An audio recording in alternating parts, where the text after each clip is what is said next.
অবশেষে জয়ের দেখা পেল কলকাতা নাইট রাইডার্স। চলিত ইন্ডিয়ান প্রিমিয়ার লিগ নিজের সপ্তমতম ম্যাচে সে জয় তুলে নিল দলটি।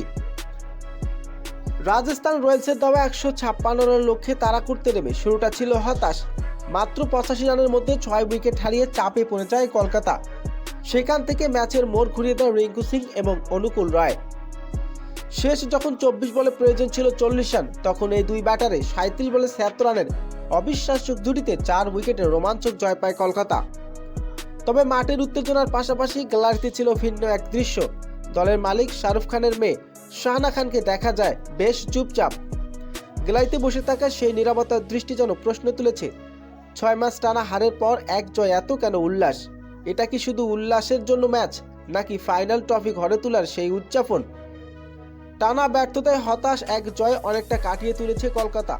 তবে দলের উদযাপন দেখে অনেকের মনে প্রশ্ন, এই জয় কি শুধু স্বস্তি নাকি নতুন শুরুর